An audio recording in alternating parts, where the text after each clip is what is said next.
Ting ting tang ting tara ting ting ting tang ting ting ting tang ting tara ting ting ting tang ting. Nampak jaga anak kita jaga meerkat ni. Ini dia baby meerkat. Ya Allah, selama ni kita tengok dalam kartun je. Ya, sekarang ni kami bersama-sama pegang untuk anda semua penonton Malaysia hari ini. Selamat pagi, kita ke depan sikit-sikit tunjuk. Ya, kita tunjuk macam mana rupa sebenar dia. Comel tak? Dah gelap, belakang sikit. Kita belakang sikit. Hari ini kita bawakan kepada anda si comel lote. Dekat kita ada 3 sekarang. Ya. Yang comel. Apa tu? 2 meerkat. Ya. Dan hamster. Ini dia. Dan sebabnya kalau kat studio kita ni memang meriah sangat-sangat. Bukan sekadar baby meerkat. Kita ada meerkat. Kita ada guinea pig. Kita ada... apa lagi tu? Hamster. Ini apa nama dia tadi? Apa dog tak? Sekejap lagi kita tanya apa nama sebenar-sebenarnya. Prairie dog ada. Tapi kan Haziq, saya rasa macam awak ada... hilang tadi ada satu dekat sini. Ya. Saya nak umumkan yang saya merupakan seorang ibu sekarang. Apa tu? Ibu tu apa? Sebab saya dah ada anak dalam kantung saya. Dalam ni? Ya. Dalam ni? Ya, tapi nak keluarkan takut. Nak keluarkan takut macam mana nak keluarkan Okey, tak apa. Kita kejap lagi kita akan keluarkan. Kita surprise. Sebab sekarang nak bagi tahu apa yang ada kat dalam kantung Haziq. Saya bagi hint ya. Dia mula daripada huruf S. S tu apa? Bukan saya bakar, bukan. Bukan Sazik juga. Bukan Sazik. Okey, kejap lagi kita akan bagi tahu kepada anda. Apa di dalam badan Haziq. Tapi yang penting dia comel. Apa kata sekarang ni kita bawa meerkat ni pergi ke sana untuk kita tunjukkan kepada anda bagaimana dengan cuaca pada hari ini. Yes, betul. Kita tengok si comel lote tengok juga, tapi tetap kena tengok macam mana dengan keadaan cuaca. Ya, okey. Kalau Daya boleh tengok dekat sini daripada Kuala Lumpur ke Kuching, Kota Kinabalu sebagainya, nampak macam okey, macam sunny lah. Okey. Tapi macam ada boleh. Okey. Tapi kalau tengok bahagian utara, dijangka hujan hari ni. Ya, dijangka hujan. Di pantai timur pun sama. Betul. Di pantai timur. Mungkin ada waktu macam di Ipoh contohnya. Kita nampak kejap lagi bakal hujan. Juga sama juga di Senai, Putrajaya, di Air Keroh, Kuala Terengganu. Tapi nampaknya ni macam okey. Cerah pula. Cerah. Hari ini dijangka cerah kebanyakannya. Tapi Daya nak kongsi sikit lah. Kalau kita tengok di bawah ni. Amaran Ribut Putih. Amaran Ribut Putih. Ini untuk mereka termasuk dengan diri saya yang bakal ke Negeri Sembilan. Dia macam dilapor. Balik kampung hari ni? Ada orang kahwin.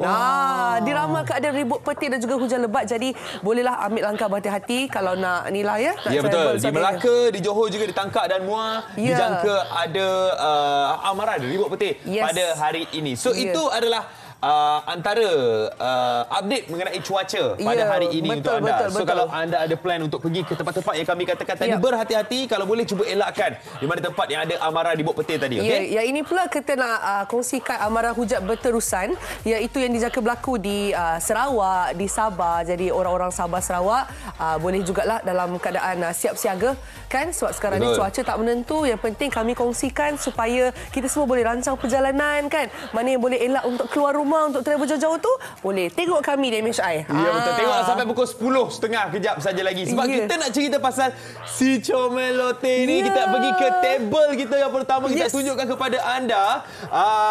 Ini viral lah. Kita bersama dengan Fatin. Ya, Fatin dan juga siapa nama dia tadi? Ni Kalba. Kalba adalah kira guinea pig paling popular dekat dunia sekarang. Kalba ni sebab apa? Apa tu? Sebab dia dan juga Fatin ada insting yang sama. Betul. Saya tengok macam wow, macam mana? Boleh tak kita tunjuk video tu? Kita tunjuk video yang Fatin dan juga Kalba ni. Tapi kalau dengar bunyi mercun masa tu kan? Ya, betul. Maksudnya waktu tu memang dah praktis sama-sama ke? Kalau bunyi mercun kita pandang kanan, lepas tu kita pandang depan. Tak ada, sebab masa tu saya tengah live dekat TikTok. So benda tu berlaku spontan. Sebab tengah musim raya Deepavali lagi kan. Tapi memang sebenarnya tular lah video ni. Kalau tak tahu boleh carilah Fatin dengan Kalba ni. Okey, adakah Fatin dengan Kalba ni memang dari awal masa Fatin bela Kalba ni, memang Fatin dah rasa dia punya chemistry tu. Memang dia macam kira macam Fatin Junior. Ya, a bit sebab saya ada banyak. So yang ni betul-betul kira saya macam boleh ngam dengan saya. Dan saya selalu main dengan dia. Itu pasal dah jadi rosak macam ni. Jadi apa? Rosak. Rosak rosak. Macam CD rosak. Macam saya rosak dah. Dia memang tak bergerak. Dan kita boleh play, kita boleh buat trick dekat dia. Selalunya kan kalau cakap something guinea pig ni, orang tertanya dia memang sejenis binatang yang manja ke, ataupun dia dengan tuan dia kena dengan tuan sahaja. Kalau ikutkan tikus sebelah ni adalah social pet. Okey, Diorang adalah social pet. So senang untuk bela diorang. Potensi nak menggigit tu lah kurang.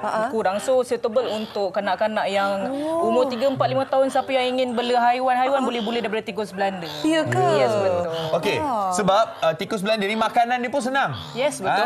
Bagi irisan carrot ni je. Carrot, sebab dia makan adalah pellet, hay tu rumput kering, sayur dengan buah. Itu saja, sangat simple. Dia 100% vegetarian. Yes, okey. Okey. Saya teringin sebenarnya nak pegang guinea pig tu, tapi kita letak jap dekat ni. Awak duduk sana kejap tau. Sabar dah lama pegang tadi dengan mama dengan papa ya. Kita nak pegang guinea pig pula. Kita nak tengok.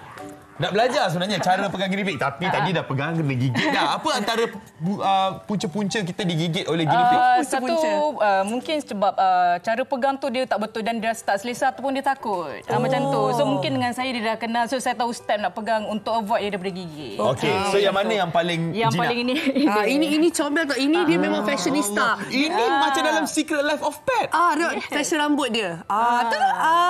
Comel tak? Yang ni kau macam ni umur berapa ni? Kalau macam ni, ini 8 bulan, dia lah breed Shiba. Okey, boleh sebut ya? Boleh. Okey, support. Support ni bawah. atas, ni atas pegang macam ni. Okey. Tengok ni. Macam adik-beradik.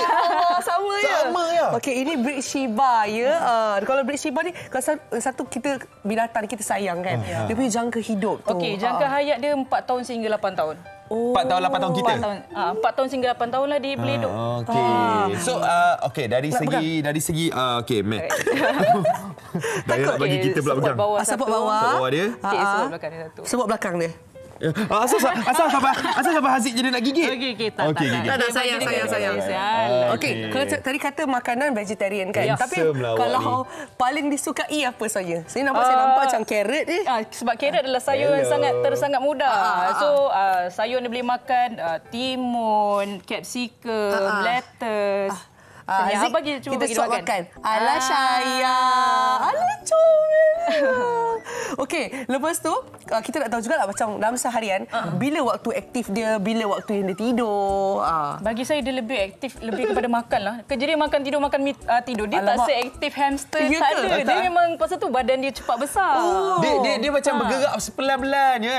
Dia sebenarnya dia laju. Kalau kata tanah lapang kita bagi dia lepas, satu keunikan pasal tikus Belanda ni, diorang adalah social pet. So siapa yang nak bela, kena bela 2 ekor. So bila kata ramai-ramai, kalau kita lepaskan dekat tempat yang luas, dia akan bergerak dalam satu aliran yang sama macam kereta api. Itu satu keunikan tikus Belanda. Itu fakta yang sangat menarik. Okay. Tapi senang tak dia nak kenal tuan?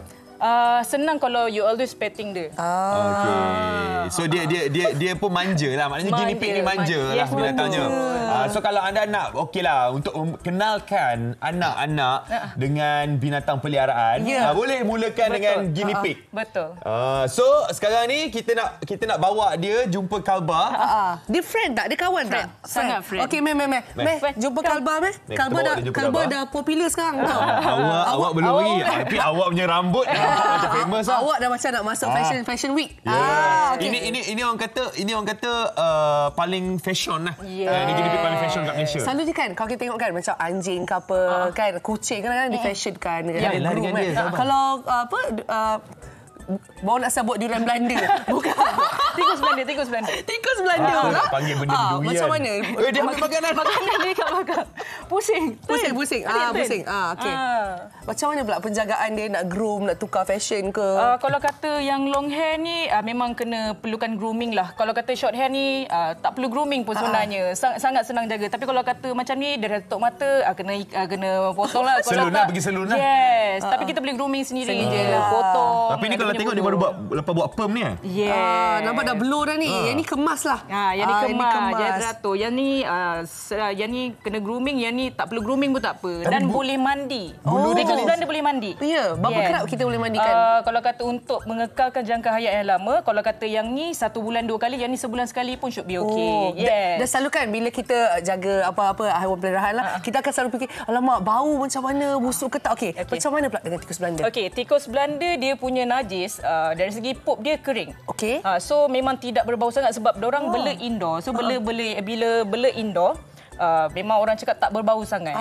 Memang tak berbau sangat. Dia lebih wangi lagi, bukan kata kurang bau lagi berbanding hamster, sugar glider.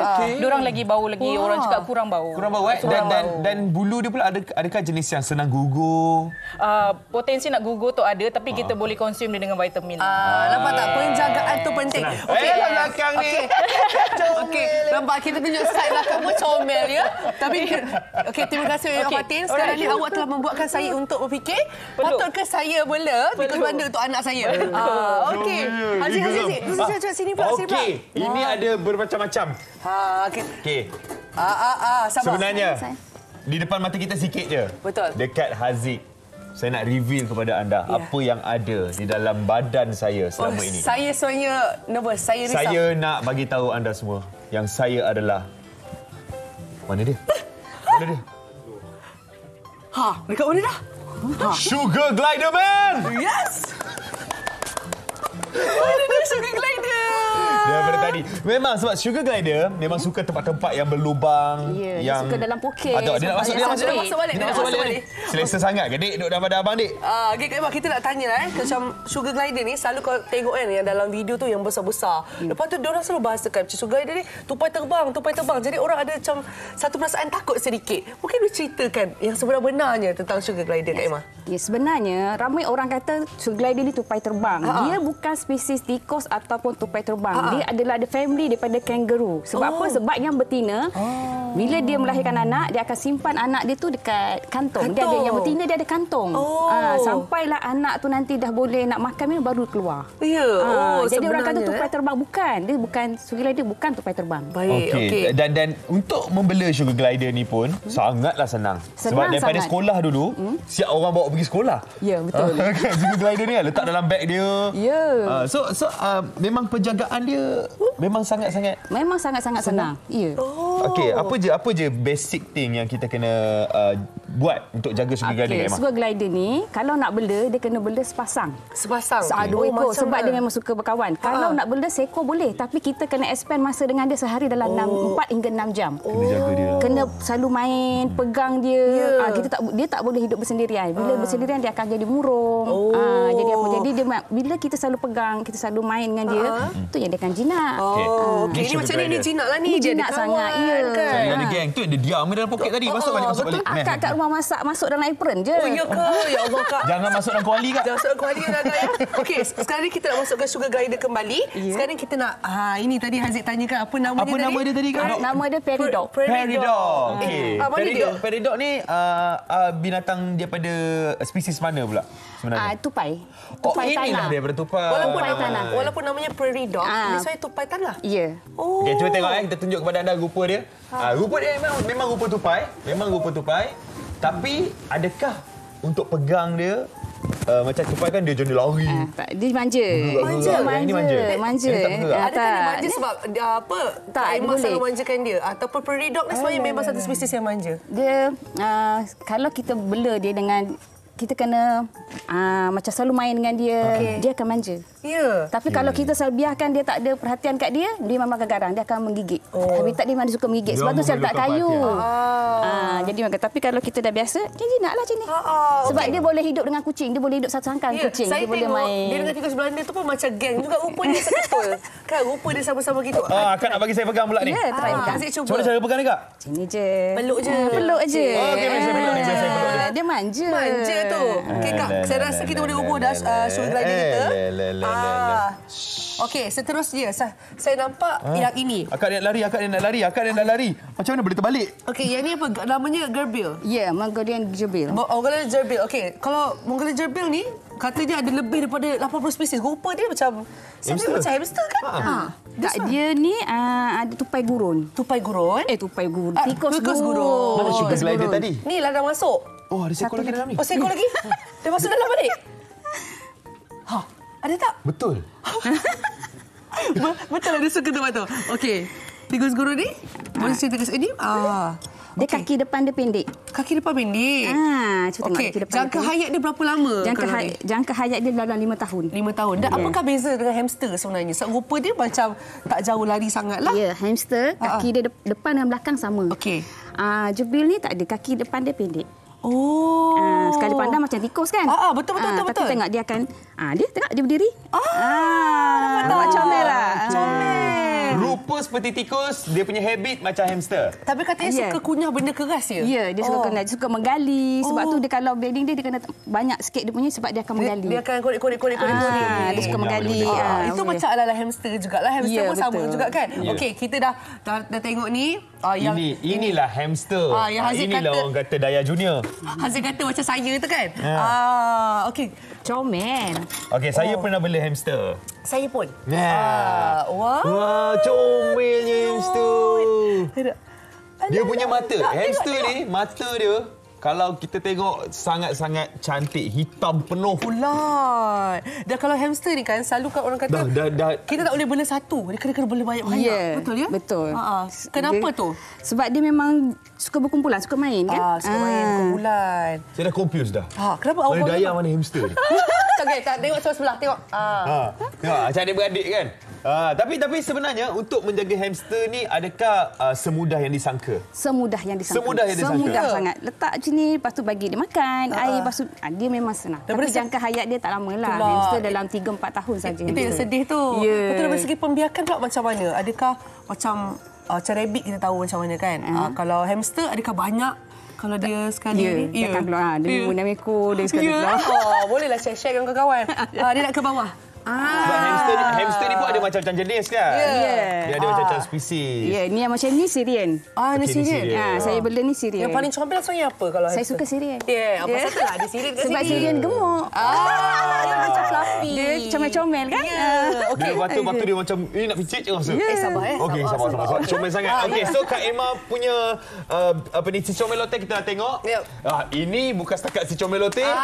Ini yang menemani kami daripada mula-mula buka rancangan ni tadi sampailah ke tengah ni. Ini baby meerkat dan saya dapat tahulah meerkat ni katanya kuat sangat, dia nampak kecil tapi dia boleh mengalahkan skorpion dan juga ular. Betul. Cuba cerita sikit. Dia asalnya meerkat ni nama saintifik dia suricata. Suricata. Ya, double Ya, kena double. Suricata. Okey, dia asalnya daripada Afrika. Okey. Dia punya lifespan dia antara 10 ke 14 tahun. Oh, lama. Dia kalau dekat Afrika di padang pasir. Okey. Dia boleh lawan skorpion dengan ular. Okey. Ular tedung memang dia boleh challenge lah. Wow. Ini kalau kita memang simpan kat rare rumah, ini memang penjaga kita betul. lah. Ni orang kata kecil-kecil tapi dia power kan. Daripada jauh kalau misal katalah kalau ular sesat dan kalau kita bela meerkat dekat rumah, dia memang boleh cium bau. Jadi daripada situ dia dah tahu dia akan agresif, kita tahulah ada something. Okey. Kalau kita tengok nama dia meerkat. Ya. Adakah dia adalah spesies cat, kucing juga sebenarnya? Kebiasaannya orang confuse bila dia dengar bila meerkat. Memang lebih kurang macam kucing apa semua, anjing apa semua tu kan. Tapi dia adalah nama saintifik dia Mengus. Dia ada kata macam tupai. Tapi dia memang untuk daripada habitat dia memang binatang yang kecil lah. Tapi dari segi kekuatan memang dia luar biasa. Inilah orang kata nampak kecil, dia punya stamina, kekuatan dia besar. Ya, betul. Sebab apa? Sebab dia tak duduk diam tau. Meerkat ni, dia kalau duduk kat tangan kita, inilah daripada tadi ni. Kan bunyi. Lepas tu kalau selalunya macam tadi kan binatang peliharaan ada yang kita kena manjakan kan. Kalau meerkat ni pula macam mana kita nak manjakan? Okey, meerkat ni macam saya asalnya yang induk yang macam yang ni. Yang ni induk yang mula-mula saya bawa masuk. Lebih kurang sekarang ni umur dia 12 tahun. Memang kira induk yang dah paling tua lah. Okey. Asal biasanya bila pen ni dia punya tempo, dia punya matang dia untuk breed biasanya 2 tahun. Setahun lebih tu kita dah boleh ni lah.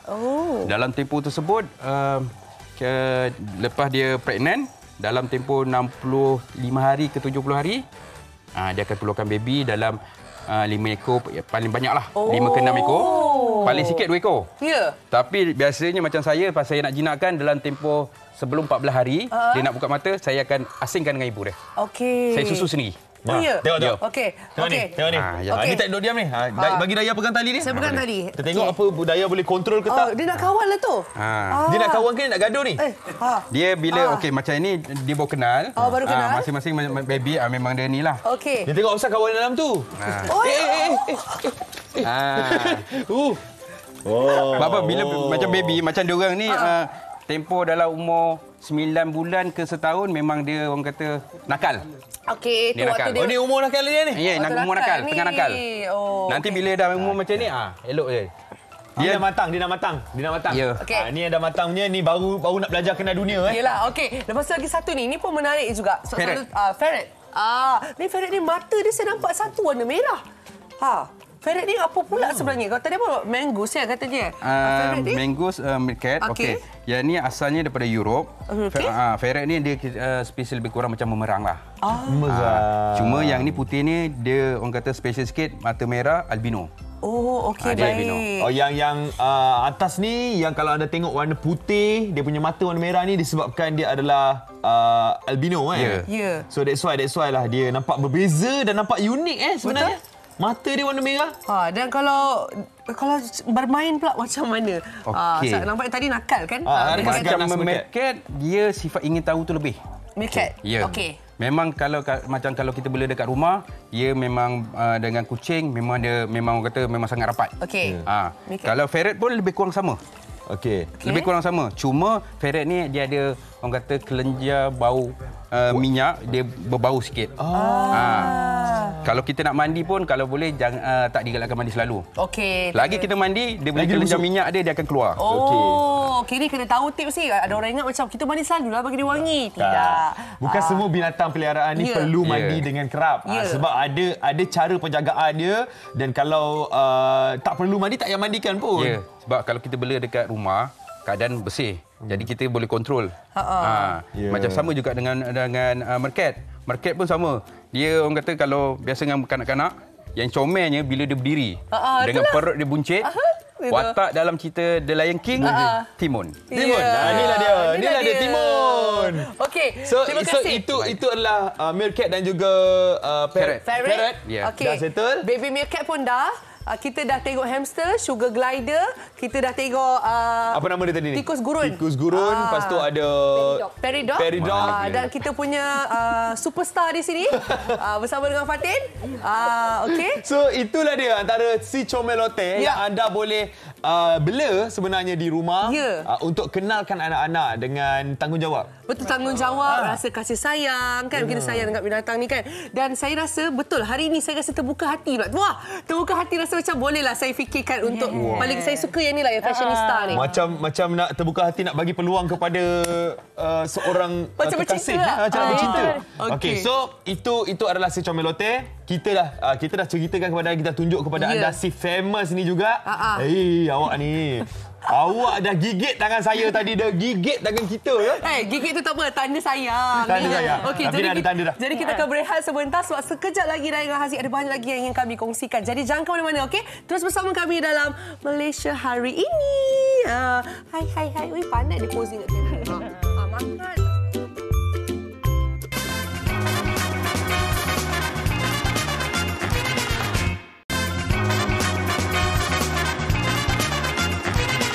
Kembali bersama saya dalam Malaysia hari ini. Ya, sudah habis pun kita bincangkan tadi ataupun kita bermanja-manja dengan si Comelote.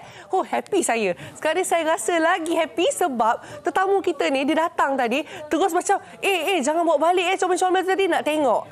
Kita bersama dengan seseorang yang saya hormati. Kita bersama Profesor Madya Datuk Dr. Haji Muhammad Farid Ravi Abdullah, iaitu Duta Pembinaan Masjid Kota Warisan Sepang Selangor. Assalamualaikum. Waalaikumsalam warahmatullahi wabarakatuh. Macam mana pagi-pagi tadi tengok paling minat yang mana? Saya suka yang bulu lebat tadi tu. Bulu lebat. Ada banyak tu bulu lebat tu. Tak apa, kejap lagi kita tengok ya.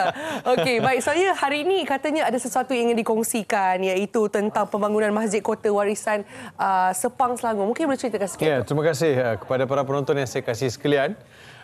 Saya sebagai Duta Pembinaan Masjid Kota Warisan Sepang ingin menyeru kepada kaum muslimin muslimat untuk membantu sama-sama merealisasikan hasrat dan juga hajat untuk bina sebuah masjid di Kota Warisan ini, supaya masjid ini dapat memenuhi keperluan komuniti yang berada di situ.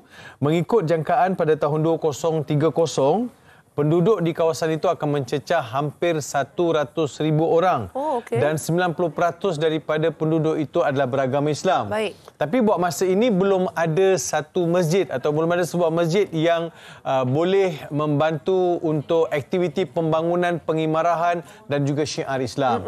Yang ada 2 surau. 2 surau ini tidak dapat menampung keperluan keseluruhan bagi penduduk di kawasan Kota Warisan ini. Sebab atas inisiatif sahabat-sahabat para penduduk di situ, mereka telah pun mendapat tanah 3.3 ekar untuk membina sebuah masjid. Kerana itu perkeliling dan juga peraturan JAIZ, kalau nak bina masjid, you perlu ada 3 ekar. 3 ekar. Sekurang-kurangnya 3 ekar sebab untuk pembinaan masjid dan ada kompleks pendidikan ataupun dewan serbaguna dan juga kelas-kelas kafa dan juga ada ruang untuk buat parking lot. So kena ada 3.3 ekar lah. Kalau ada yang bertanya, Ustaz macam mana ni LSDN dapat tak? Kita dapat pelepasan LSDN. Siapa-siapa yang nak buat pelepasan LSDN boleh bayar kepada tabung pembinaan masjid ini dan juga kita terdapat kelulusan daripada JAIZ, daripada MAIZ dan juga Perbadanan Wakaf Selangor yang akan memantau kejayaan projek ini. Baik, okey. Kalau diikutkan katanya setakat ni ada 2 surau tapi memang kena ada satu masjid untuk menempatkan. Betul ya? Di masa akan datang kita dah foresee, kita dah nampak dah. Kalau kita nampak surau yang ada ni dia surau tapi dia beri status untuk solat Jumaat. Tapi dia bukan masjid lah. So kena ada masjid. Baik, jadi kita nak tahu juga perkembangan terkini dah. Saya pasti memang ramai yang macam nak tahu macam mana sekarang dah kutipan dananya bagaimana kan? Mungkin kongsikan. Okey, kita sejak kita mulakan daripada awal tahun sehinggalah ke hari ini atau pertengahan tahun lah lewat sikit kita mula buat pelancaran dan juga buat promosi besar-besaran. Selepas dapat kelulusan kita telah berjaya mengumpul 1.5 juta. Baik, okey. 1.5 juta. Kos keseluruhan pembinaan masjid ini adalah 25 juta. Kita telah diberi ketetapan oleh pihak berkuasa iaitu dari Jabatan Agama Islam Selangor bahawa sekiranya masjid mahu dibina mestilah dapat separuh daripada jumlah kos masjid itu keseluruhan. Katakan masjid itu 25 juta, kalau kita dah ada 12.5 juta, kita dah boleh bina. Okey begitu. So sebab itu target saya, kalau para penduduk yang sekarang ada di Kota Warisan ni sudah ada 12,000 orang penduduk. So saya targetkan setiap rumah 1,000. Nampak kalau satu rumah 1,000 kita dah dapat 12 juta. 12 juta. Dah boleh dah kita mulakan pacak-pacak tiang, bina masjid. Yes, baik. Jadi kalau diikutkan sekarang ni masih lagi mencari dan masih lagi untuk mencukupkan dana tu. Sebab itu kita sedang rancak memberi penerangan dan juga mengajak kaum muslimin sama ada daripada korporat, badan-badan korporat ataupun individu yang nak bayar, nak buat wakaf untuk ahli keluarga, untuk ibu ayah ataupun ada rezeki yang melempah.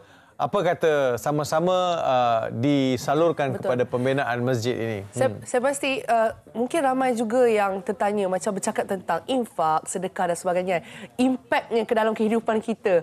Maksudnya mungkin ceritakan lagi-lagi untuk pembinaan masjid. Maksudnya kita salah seorang penyumbang kan. Saya ada guru saya dulu dia pesan kat saya, dia kata Muhammad anfik ma fi jaybik ya'tika ma fil ghaib. Pepatah Arab. Dia kata, Muhammad, engkau belanjakan apa yang ada dalam kocek engkau, nanti akan datang rezeki daripada jalan yang tidak disangka-sangka. Kita tahu dalam Quran banyak ayat yang memotivasikan kita supaya kita berinfak. Seperti tanam sebiji padi, kalau kita bagi RM1, macam tanam sebiji padi itu tumbuh keluarkan 7 tangkai, setiap tangkai ada 100 biji. Begitulah Allah tambahkan pahala. Dan dalam hadis-hadis yang sahih Nabi sebut, man bana baitan min buyutillah banallahu lahu baitan fil jannah. Sesiapa yang membina rumah daripada rumah-rumah Allah, Allah akan bina pula istana untuk dia dalam syurga. Nikmat harta ini adalah apabila kita dapat berinfak. Betul. Kita rasa seronok duit kita, rezeki kita dapat dikongsikan, lebih-lebih lagi untuk pembinaan masjid. Betul. Lagi-lagi untuk dinikmati bersama semua Muslim. Ada semua Muslim. Dan masjid ni juga nanti kan dia ada dewan serbaguna untuk 500 orang dan kita akan ada kelas. Kita akan bina sekolah kafa yang membolehkan anak-anak kita belajar seramai 1,500 orang. Sekarang budak-budak ni menumpang di rumah-rumah kedai. Sedihlah sebuah bandar yang metropolitan dan ramai yang hebat hebat-hebat, kita perlukan sebuah masjid. Dan masjid itu nanti akan dimanfaatkan oleh kaki tangan KLA, abang-abang driver taksi, dan juga dia memang sangat-sangat strategi. Orang daripada KLA boleh solat situ, Cyberjaya boleh solat situ, dan kawasan juga ada beberapa kolej dan universiti, pelajar-pelajar pun boleh manfaatkan kawasan tu. Itulah, bercakap kota warisan ni memang memang banyak kawasan yang mencakupi kan. Jadi mungkin yang terakhir boleh sekali lagi kongsikan bagaimana cara untuk menyumbang. Untuk menyumbang kita telah ada beberapa platform. Kita ada boleh scan QR code, boleh bayar melalui situ, boleh transfer duit melalui situ, dan kita ada 3 akaun rasmi. Pertamanya Affin Bank dan juga Maybank, RHB Islamic, atau boleh juga layari dalam https toyibpay.com Dana Masjid Kota Warisan. Yang tu boleh masuk Toyibpay Dana Masjid Kota Warisan. Kalau kita Google, kita akan jumpa link. Di situ kita akan jumpa bagaimana kita nak buat sumbangan. Saya menyeru dengan sepenuh hati dalam suasana sekarang ini, mesti di hujung tahun ni ada rezeki yang kongsi-kongsi kira-kira ada lebih kan. Apa kata kita salurkan kepada pembinaan masjid. InsyaAllah jadi amal jariah. Anak bangsa kita akan dapat manfaatkan dan dapat kembangkan syiar Islam dan jadi pusat dakwah dan juga pengembangan Islam. InsyaAllah. Amin. Sama-sama kita bangunkan untuk pembinaan Masjid Kota Warisan Sepang Selangor. Terima kasih, Ustaz. Terima kasih kembali. Baik, jadi sebenarnya sekarang ni kita nak berehat sebentar. Sekejap lagi kembali bersama Haziq dan juga saya di Malaysia ini. Terima kasih, Ustaz. Sama-sama kembali.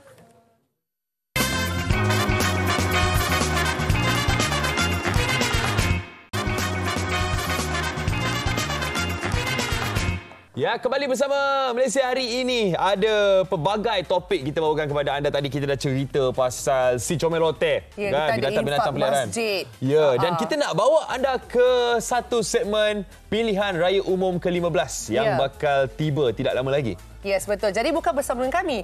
Kita sebenarnya ada teman yang telah membawakan untuk anda semua.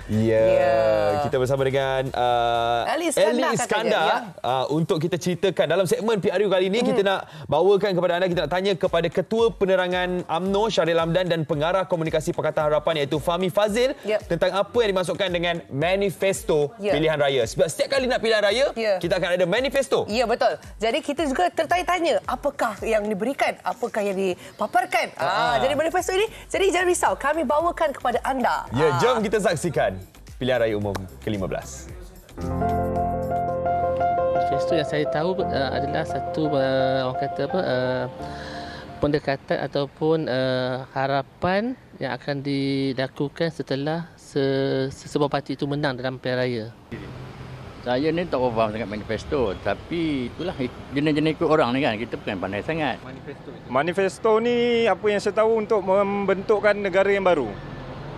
So bila membentukkan negara yang baru itu membuatkan seperti mana cakap PRU. Itu yang saya tahulah.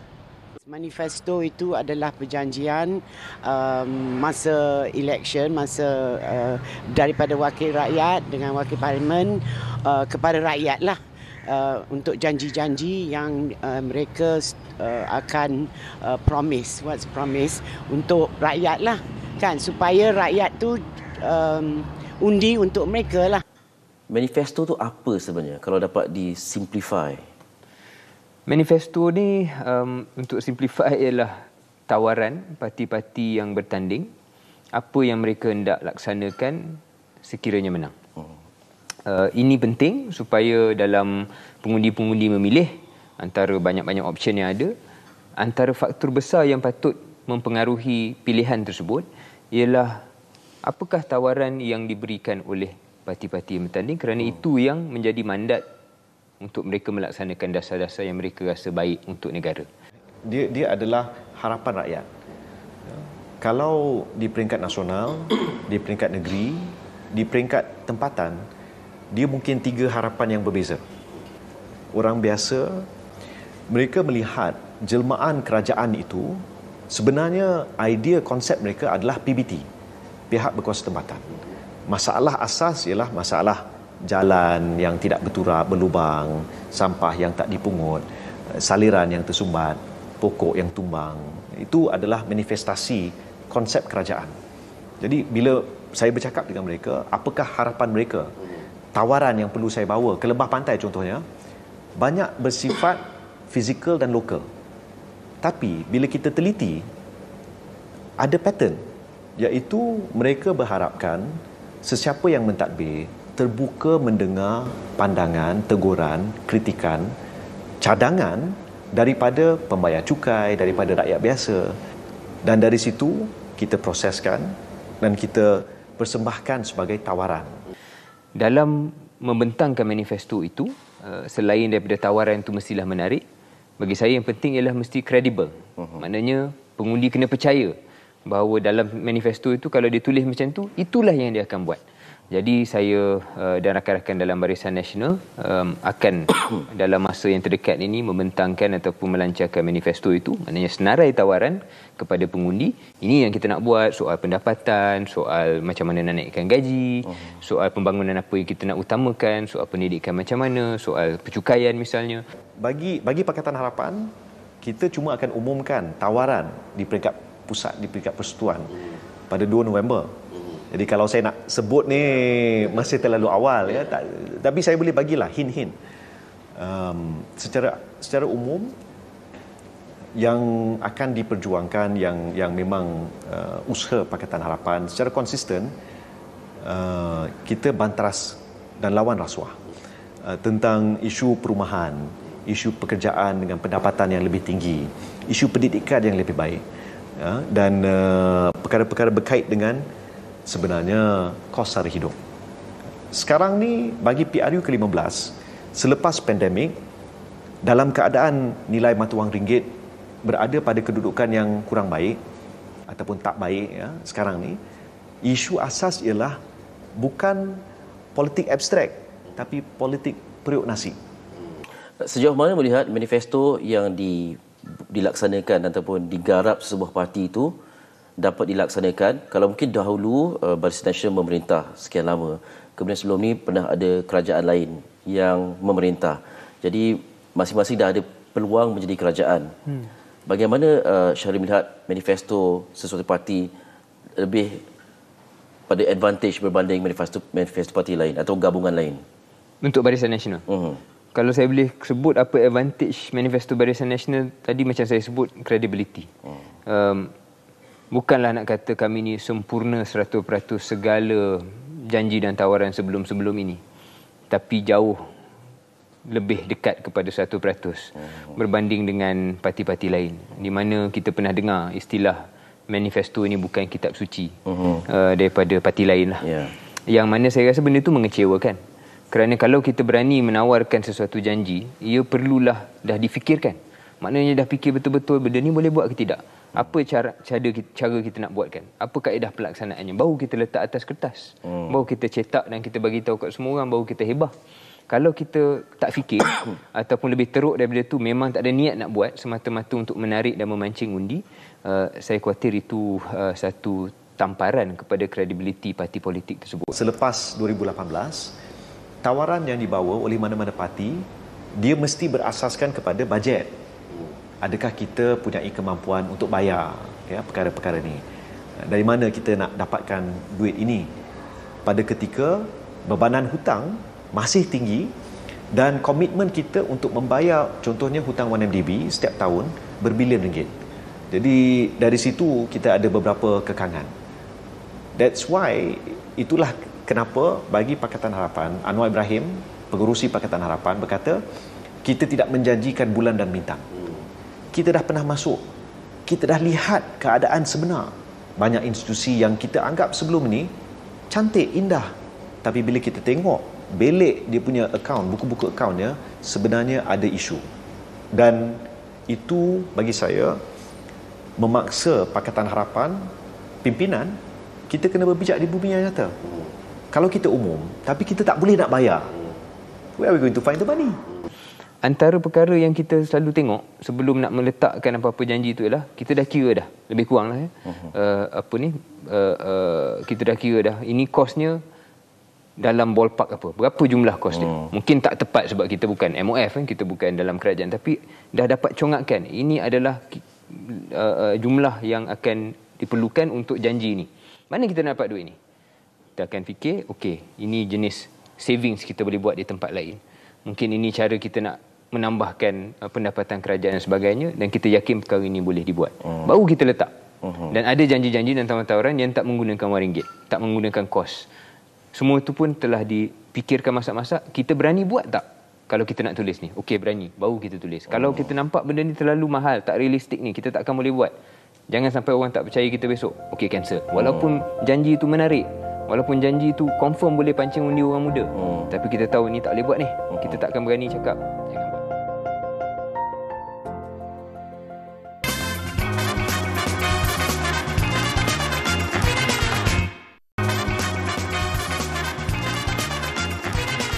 Ya, bersama Haziq di MS Syai pagi ini kita nak cerita pasal tempat belajar. Kalau anda mencari tempat untuk menyambung pelajaran, tak kisahlah dari tahap mana, nak masuk diploma ke, degree ke, master ke, PhD, even matrikulasi, anda boleh pergi ke Universiti Islam Antarabangsa ataupun kita panggil UIS. Betul? Universiti Islam Selangor. Universiti Islam Selangor. Sebenarnya itulah cakap mana S dia? Rupanya S kat belakang tu Selangor.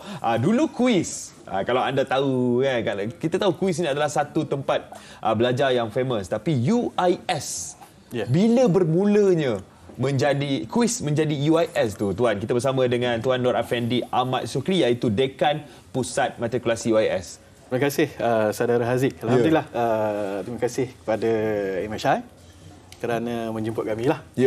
Dan alhamdulillah, balik pada persoalan Haziq tadi, kenaan dengan sejarah kami lah. Pada tahun 1995, kami adalah Kolej Islam Selangor Darul Ihsan. Singkatannya KISDA lah. Pada tahun 2004, kami dinaik taraf kepada Kolej Universiti Islam Antarabangsa Selangor, atau lebih famous KUIS. Itu memang famous Itu kalau memang duduk famous. Kajang, duduk Mani, itulah tempat paling famous kuis tu. Ya, betul. Dan alhamdulillah pada tahun ini, pada 14 Oktober 2022, kami telah dinaik taraf sebagai universiti penuh. Nama kami yang baru adalah Universiti Islam Selangor. UIS UIS. Dan tak ada UIS, bukan UIS. Kita UIS. So itu adalah nama terbaru. Nama terbaru yang anda boleh panggil UIS sekarang ini. Baru je 15 hari. Nama baru tu berjalan kan? Start daripada 14 Oktober. 14 Oktober jadi mungkin kita bersama dengan pelajarnya lah. Kita bersama dengan Zulkhuzairi Zulhizam yang merupakan seorang pelajar matrikulasi di UIS. Nak panggil kawan datang ni Zul. Nak minta belajar sekali dengan awak ni Zul. Apa sebenarnya yang hebat dan bestnya belajar matrikulasi di UIS? Assalamualaikum. Nama saya Zulkhuzairi bin Zulhizam. Saya merupakan pelajar asasi pengurusan di UIS. Jadi pertama saya memilih UIS ni kerana landscape dia yang cantik di situ. Tempat dia yang cantik dan menenangkan jiwa lah. Kemudian di situ ada tasik, jadi aktiviti riadah boleh dijalankan seperti berjoging dan sebagainya. UIS juga dia ada menyediakan kemudahan berkayak. Jadi ada berkayak? Ada. Wow. Tak semua, memang tak ada universiti yang tahu. Kami ada tasik yang besar di situ. Dan aktiviti riadah selalu dijalankan di situ. Dan antaranya adalah berkayak. Itu keistimewaan dia. Sebab Zul ambil UIS? Antara sebabnya. Pasal berkayak. Awak suka berkayak ke Zul? Saya hari itu baru sekali je berkayak. Lepas tu dia addicted, dia nak buat lagi apa tu? Lebih kurang macam tu lah. So apa lagi sebabnya Zul? Seterusnya sebab kemudahan tempat tu di Bandar Seri Putra tu. Di situ ada pelbagai lah kemudahan seperti Pasar Raya Lotus, CS pun ada dekat situ. Lepas tu ada Family Mart dan sebagainya lah. Jadi pelajar dia tak perlu pening-pening kepala lah untuk memberi barang keperluan dia orang kat situ. Semua ada kat situ.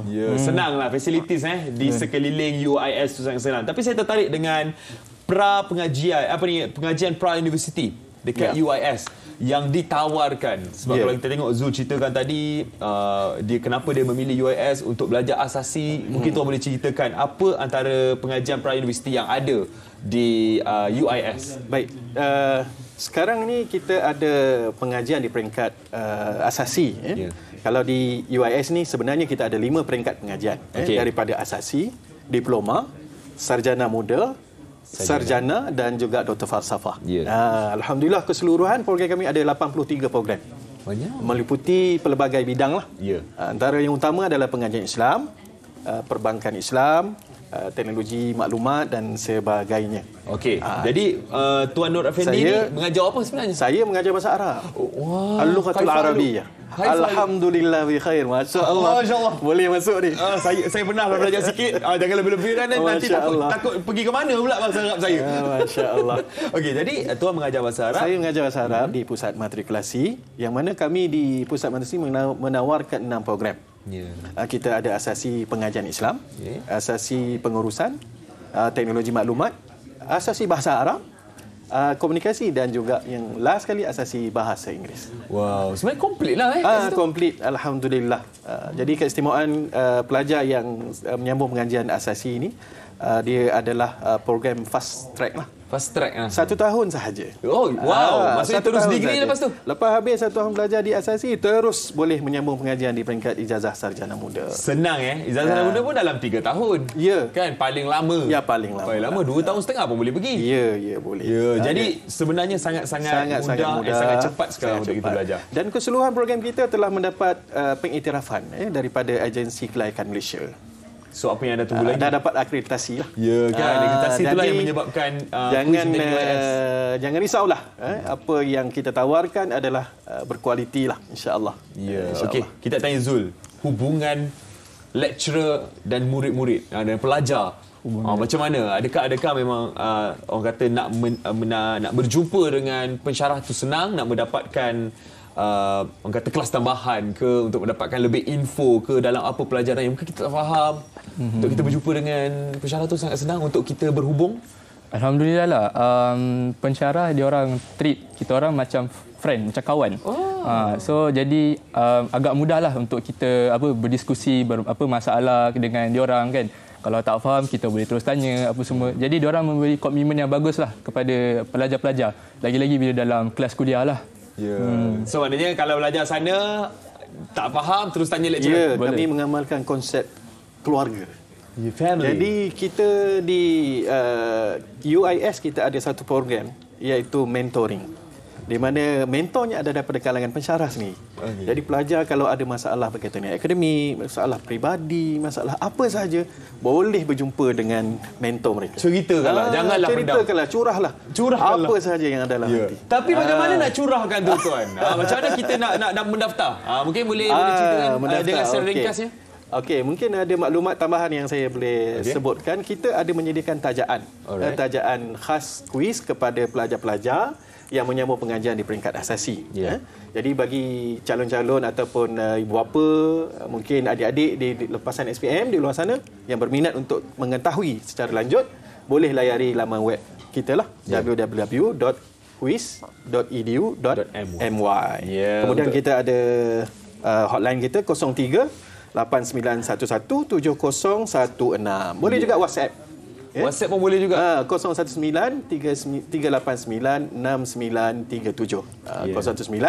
019-226-0746. Nombor yang anda boleh dapatkan sekarang dekat kaca TV anda untuk dapatkan info mengenai UIS dengan mudah. Kalau anda nak hantar anak belajar, inilah tempatnya. Terima kasih ucapkan kepada Tuan Nur Effendi Ahmad Sukri, iaitu Dekan Pusat Matrikulasi UIS sebab sudi bersama kami hari ini, dan juga Zulhizam merupakan pelajar matrikulasi UIS yang sudi bercerita mengenai UIS. Saya nak tambah sikit lagi. Apa dia tuan? Okey, pada hari ini kita ada buka untuk pendaftaran. Sebenarnya hari ini adalah pendaftaran untuk asasi. Tapi kita masih ada melanjutkan untuk pendaftaran secara walk-in sehingga 18 November. Walk-in pergi ke UIS? Pergi terus kepada UIS. Daftar je kat sana. Jangan tunggu lama-lama. Jangan tunggu lama-lama. Daftar terus UIS. Kami mengalu-alukan lah. Okey, Dayah. Dengar cerita, dah sambung belajar sekarang? Bukan sambung belajar. Saya nak sambung cerita. Oh, sambung cerita. Sambung cerita. Saya nak cerita kepada semua penonton Malaysia hari ini, iaitu tentang Nona Bicara Inspirasi lah, Aziz. Apa dia awak tak apa, awak nak pergi belajar dulu kan? Saya nak cerita ni. Jadi kepada anda semua, jangan lupa saksikan episod istimewa Bicara Inspirasi Nona sempena dengan ulang tahun Nona yang ke-37.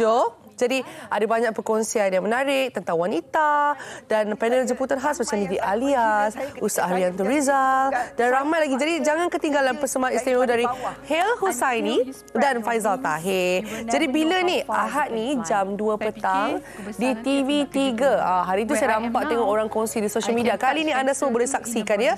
Jadi jangan lepaskan peluang untuk saksikan Nona Bicara Inspirasi hari Ahad jam 2 petang hanya di TV3. Jadi nampak tak? Kalau dekat rumah tu, nampak ada macam kembar dayah. Depan belakang. Ya Allah, Kalba. Awak masuk dalam TV. Ya, Kalba teman saya. Ya. Dan sekarang ni Haziq pun dah teman saya sekali. Ya. Jadi sekarang ni kita nak ceritakan sikit pula dari meja Backsource. Okeylah, kita tengoklah apa ada dalam surat khabar hari ni. Kalau kita buka, jom kita saksikan. Okey, Haziq nak baca apa tu? Okey. Kalau kita tengok sekarang ni dekat dalam utusan, kalau anda nak dapatkan kronologi kes yang melibatkan Syed Saddiq Syed Abdul Rahman yang diperlukan untuk bela diri dan disebabkan ada pendakwaan buktikan prima facie di atas pertuduhan. Ada empat pertuduhan termasuk pertuduhan pindaan pensubahat melakukan pecahan dana berjumlah 1 juta milik sebuah parti politik. Anda boleh dapatkan utusan Malaysia sebab dalam ni ada kronologinya di muka surat 4. Kalau kita lihat di muka surat 4 ada dikatakan ada cerita mengenai kronologi kes tersebut. Okey, dan daripada saya pula iaitu daripada Cosmo. Ya. Okey, Cosmo itu tentang 35,000 guru kafar gaji RM1,000. Di mana guru yang berperanan membangunkan anak bangsa kita menjadi bangsa sejati masih dibayar upah yang rendah berbanding dengan pekerja kilang dan pengawal kesempatan yang termasuk warga asing yang sudah lama menikmati gaji minimum RM1,500 sebulan. Apa kata anda? Ya. Jadi itulah dia apa yang ada dalam akhbar ini. Jangan lupa saksikan MSI besok. Apa tajuknya? Insight istimewa katanya. Ya. Apa yang ada, jadi jangan lepaskan peluang. Saya ada tahu, awak tak ada kan? Saya tak ada. Tapi itulah insight istimewanya. Ya. Wah, saya makan rupanya. Selamat hujung minggu semua. Bye juga daripada Kalba. Kalba kata bye-bye. Say bye-bye. Assalamualaikum semua. Selamat hujung minggu. Buat kebaikan masa depan kau kena letak jawatan. Aku nak susahkan hero kau. Tak, kau dah terbiasa orang dengar cakap.